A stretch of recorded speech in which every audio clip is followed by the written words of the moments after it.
Some of you may be wondering why I chose this background. And in this moment, the reason is, for me, it was a great representation of how the ego distorts what we see. How the past distorts what we see in this present moment. How all of our experiences of the past can distort what we are experiencing today and what we would call the present. And that idea brings up what this blog is about. In this blog, I wanted to talk about foam rolling the ego. Foam rolling the ego for me means getting your ego on the foam roll of life and finding the parts of self that you're unconscious to or that you've numbed out. And why that's such a good metaphor for me is I've had many classes where I've asked the question, how many people have no physical pain? And let's say a quarter of the class raise their hands. So then I ask the question, how many of you guys who have no pain, when you get on the foam roll, find pain? And almost every time, every single one of them says, I find pain.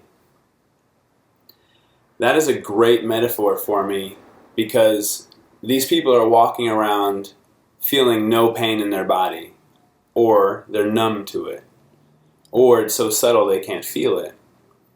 But when they get on the foam roll, they get to connect to the parts of themselves that are actually in pain, that they're numb to or don't feel.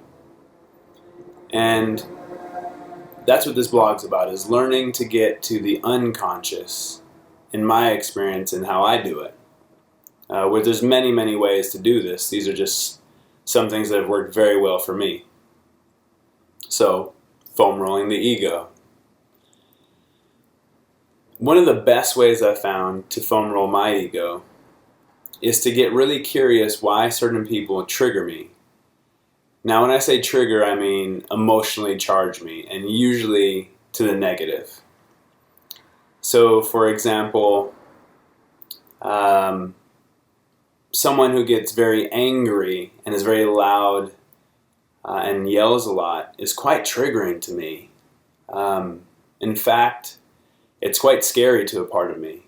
I would say a part of me is very fearful of that. And how that's foam rolling my ego is because I know there's another part of me that gets very angry, that gets really upset, that wants to get loud, that wants to express in that way. And I have a lot of fear around expressing my anger that way. So when I see that anger expressed through others, I judge it as negative. And one reason I may judge it as negative is because I'm afraid myself to express that. Because I've created such a story around, at times, that the path of the spiritual is that of a Zen master, what I would think a Zen master is. Someone who is very even keel. So that can be very triggering for me and very scary, to be honest. Another way I like to foam roll my ego is to get really, really curious why I judge certain people in a negative way. For that example, I'll use a client of mine. This client, who I'm going to judge right now, is quite hard to be around. In my experience, she's very, very negative. She's depressed. She's down and out. She doesn't see all she sees is the dark side.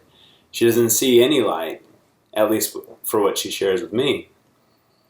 And why that can be very triggering to a lot of people and can be very triggering to me at times is because she's such a beautiful reminder to the parts of me that see the world the exact same way. The parts of me that are depressed or get depressed. The parts of me that are afraid. The parts of me that are anxious. The parts of me that don't want to wake up some mornings. And that's okay. It's okay to have both those sides.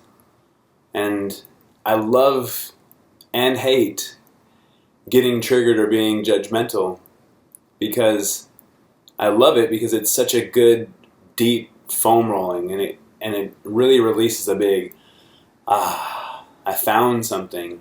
I found something to continue to work on, something that I was in denial about or hiding from myself. And why parts of me hate it is because it's such a reminder of the parts of me that I don't like and I'm afraid of and don't want to connect to and want to keep hidden in the closet.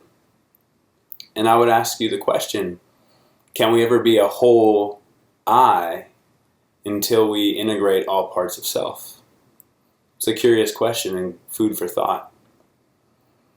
Another example would be, a lot of people in my experience don't get along with their parents.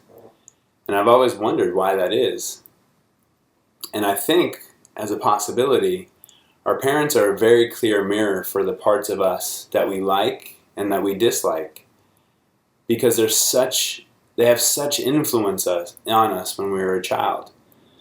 We have so many of the same values. We have so many of the same intricacies. We have so many of the same aspects of a blueprint inside of us, until we start to look at those things and open them up and see what values serve us and what values don't. And until then, we're unconscious to it. And if we don't like them, they can be quite triggering. And if we really do like them and we like their values, they can be quite seducing in my experience, which can be just as numbing. So once you have these triggers, judgments, experiences on a daily basis, and you start to be aware of them, aware when you're getting triggered, aware when you're getting mad, aware when you're getting angry, aware when you want to lash out, aware when you want to become reactive, aware and observing yourself and trying to respond and be curious about what's going on. What I do is write those things down. Write down when I get triggered. Write down when I have those responses and those reactions. And once I write that down, then I start to ask myself, well, how old do I feel in those moments? And I literally just guess. How old do I feel? And let's say the number 3 pops up. So I run with the number 3 and just trust that my intuition is quite powerful and strong. And then once I have that number, I start to ask myself, what would my younger self need from my current adult ego? So what would 3-year-old Jator need from 6-year-old Jator?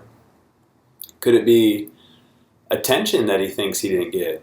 Could it be the approval that he thinks he didn't get? Could it be the validation that he thinks he didn't get? Could it be the acceptance, love, touch? Any of these things that 3-year-old Jator didn't feel in his perception of reality that he didn't get, which doesn't necessarily mean it's true. It just means that was his perception. And then I literally go back and have a conversation with my 3-year-old self. And I give him what I think he needs. And in fact, I ask him what he needs and connect with my 3-year-old self. And then, if he's open to it, I give him what he needs. And sometimes he's not open to it. And in those moments I say, okay, my friend, I'll be back. I know you're here. I'm sorry I left you alone for so long, but I'll be back, and hopefully next time we can get a little further. And if not, that's cool too. I just want you to know that I'm here now and I didn't forget about you. This is called a Gestalt method. And in essence, you're starting to heal and get in touch with your inner child. And if your inner child and inner children create all this distortion that you see around me, the distortion of how I see reality, the distortion of how I react, the distortion of how I interpret, the distortion of how I project, the distortion of how I hear people, and on and on and on, all these distortions of the past. As I start to address those things, this screen becomes less and less distorted, and I start to see maybe, hopefully, a little bit more clearer, and I can be a little bit more present. I can be a little bit more loving. I can be a little bit more compassionate. I can be a little bit more empathetic. I can be a little bit more understanding. And I can get more and more in touch with myself to continue to grow in my mind as a human being. So that's pretty much my blog. I hope you guys enjoyed it. Those are some good keys that I use on a daily basis to foam roll my ego and to get in touch with myself. It's a long path. I'm sure it'll take many, many lifetimes, and I'm sure it already has. If they're parallel or in the past, I don't know. Thanks for listening. I'll continue to see you guys once a month. Thank you. One love.